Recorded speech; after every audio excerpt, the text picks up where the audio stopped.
where he built. I think we're on, yes, it would have been right here. We're in lot 19.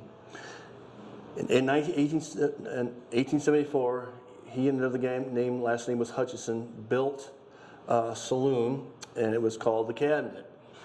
And it became almost immediately, Dan Thorne was kind of an innovator. He would have lotteries and cockfights, and whatever he could do to bring people in. But the Cabinet, about right where we're sitting, rose up, and by, I'd say within 2 or 3 years, it became, the Diana became the old standby. I've heard it called that. It was only there for, less than 10 years. But it became the old standby. And the Cabinet, in my view, became the heartbeat of Whiskey Row.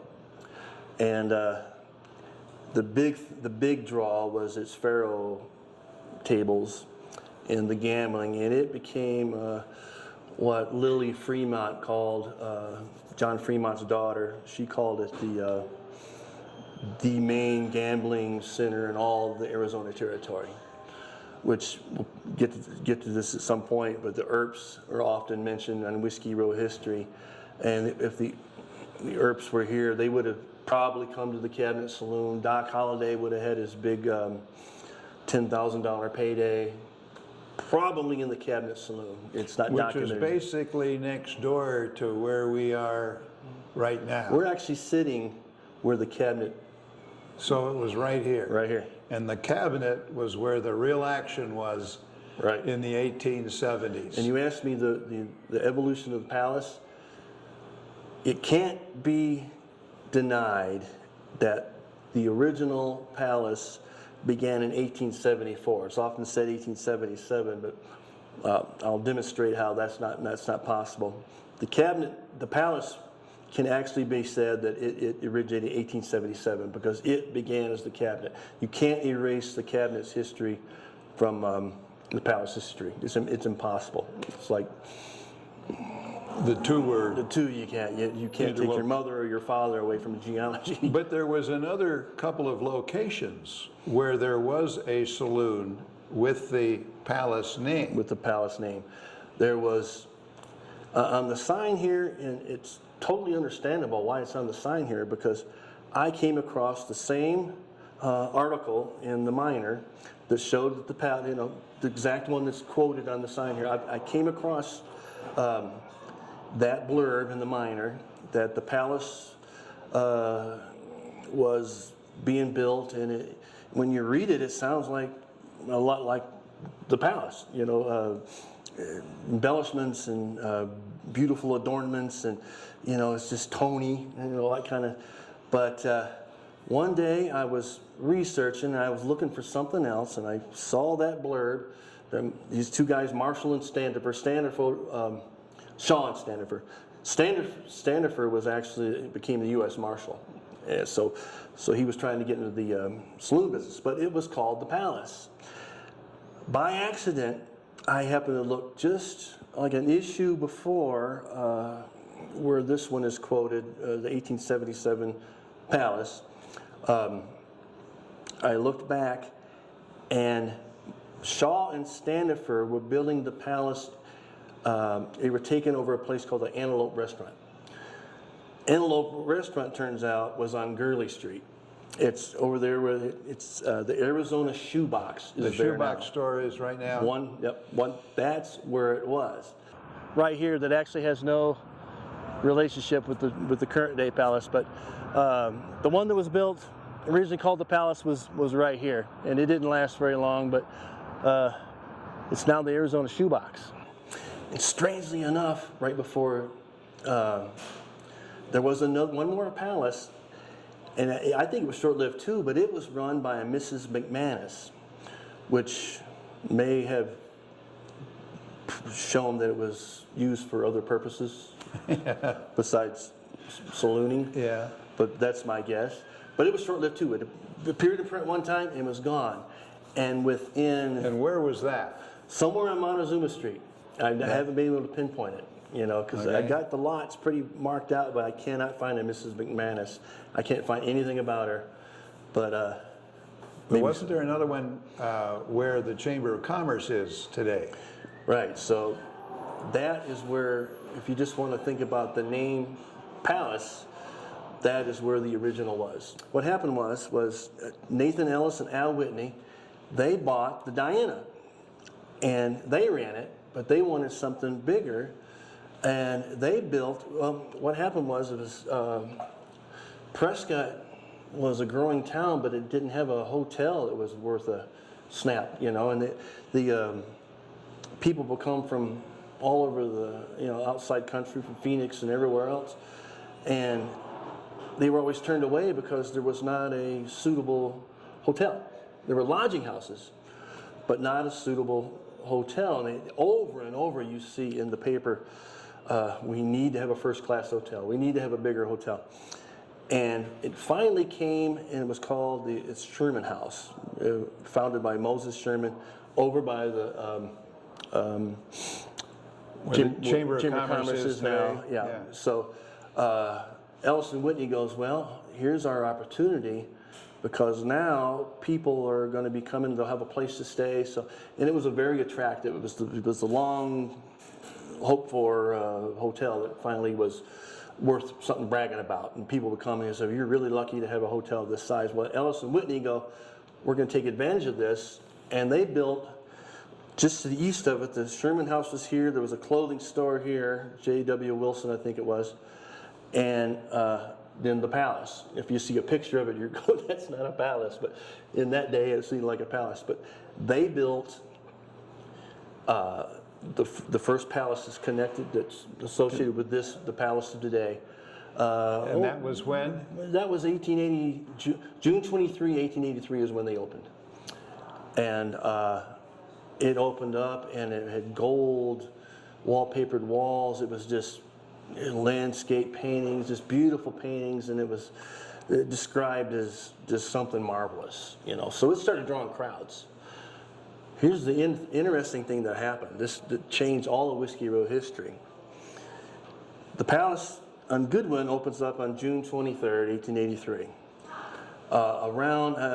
Some people say it was on July 4th, but I have it dated July 6th, my dad's birthday, that's how I remember that. But on July 6, 1883, pretty close to where we are right now, probably just over here, something in the cabinet, the restaurant section of the cabinet, defective flue or something, they said, started a fire. It was just before the monsoons hit, and as people from Prescott know, right before the monsoons hit there's often a real dry spell. Just so happened on this particular event, it rained the night before, and the winds were real calm, so there was a dampness in there, so a little bit of that was taken care of. But the fire started here, July 6, 1883, and all the Whiskey Row fires, and there was a bunch of them, they always travel north. I don't know if it's a gentle wind that comes up from the south or what it is, but they always travel north. And the fire hit, flames were shooting out of the wall, it hit the next one, it hit the next one, it hit the Diana, it got close to the Diana, and they realized it was going to go, and there was a danger of it, just like what would happen in 1900, that it would jump the street and hit, it's called Kelly and Stevens store in there, so there was a big danger. They started moving stuff out of the stores there. Colonel Head was over here, I think that was his name. They moved out, they were wetting stuff down. They wet down the furniture, the furniture stores. But they dynamited the Diana. It was perfect. It just fell down, And that's fire. where the St. Michael's is. Where St. Michael's is now, right in the corner there. So that was the end of the Diana. But remember, Ellis and Whitney of the Diana were now the owners of the palace. Down here on Goodwin. On Goodwin. Yeah. So that fire didn't affect that place. Not at that time. Okay. So and that's the first time Whiskey Row, the moniker Whiskey Row appears in print. Whiskey Row flattened, even though there was still a few saloons on the south end that were still there. But so 1883. This is the first time I've seen the mention of Whiskey Row. But you could tell it had been used. I mean, yeah. You could tell it was spelled W-H-I-S-K-Y at the time. That's how they spelled Whiskey Row. But you could tell it was because They would put in print down here on Cortez, the east side of Cortez was called Office Row. And they put that in print. For some reason, they didn't want to say, okay, this is Whiskey Row. There was, that's a whole other story, but Cortez was called Office Row? Yeah, and just as far as I can tell, just the east side. You know, there were some more saloons. You Okay, know, on, they wanted to separate themselves from all that Whiskey Row stuff. Yeah, so. So the Palace down here on Goodwin Now was the place. Now it was the place to go, and there's a bunch of stories. It was so peopled, and there's a story about a murder in there that took place that it's not fun, but you know, makes good reading. But yeah, so it was the place to go, and the Sherman House was doing great over here, and. The Sherman House being the original hotel, Yeah. and that was next door to the Palace down there where the Chamber of Commerce is. And Right. that's So when the Palace, clothing store, the Sherman House, and then there was where the post office is. Yeah. Okay. All right. So the Palace is kind of has a monopoly, at least as far as the real. They call them resort saloons, where you could do this, gamble, and play billiards, and eat and drink, and you know, have a good time, play cards. But so what happened next? February of 1884 hits. Guess what happens? Another fire. Another fire. That started in the Sherman House. You know, you got the Sherman House, and you got a clothing store over here, and you got the Sherman House on fire, and a clothing store over here. So that's a lot of flammable material. The Sherman House catches fire, the Wilson store went up, and then the Palace was taken down. And apparently they weren't even able to pull anything out. There was a clothing store, and then the original Palace that was called the Palace. Like, you remember that the cabinet is actually the original version of the Palace, but it was here. And on Goodwin Street, we're on Goodwin Street, right on the south side of the plaza, and eventually after it burned down, it was moved over to lot 19, where the northern third of the Palace sits today. So now you still have the burnout district of Whiskey Row. The cabinet hasn't been rebuilt yet. You have all these lots available. The Palace is gone, the Diane is gone. So what happened was the guys, Nathan and Ellis, moved and rebuilt the Palace with brick, iron, doors, shutters. Supposedly fireproof. Supposedly fireproof. Some of it was. Some of them stood. But they built right where we're sitting right now. And the cabinet moved 2 lots over on lot 21. We're on 19, where the Palace Saloon is now, in the dining room. That's lot 20. That was a joint usage area. And you've got that great picture that shows the cabinet and the Palace next door to each other. Yeah, not exactly next door, except in the sense that this middle area here, the lot 20, was divided, partitioned off. And there was a bathhouse in there. Cabinet bathhouse. Palace Barber Shop is probably back here. It changed over time. There was a restaurant use over here, and then there. But yeah, you see the bathhouse, and it could have been used for different things. Well, you told me, and this was by now, we're in the 1880s. But this time, when Ellis and Whitney built here, they reopened on July the 4th in this spot right here. And that was 84. 84. Yeah. So it didn't take long. February to July, they had rebuilt. Now, you told me a story about when the dining room, where the dining room of the Palace is today, Right. that some guy tried to blow up his wife. Yep, sure did.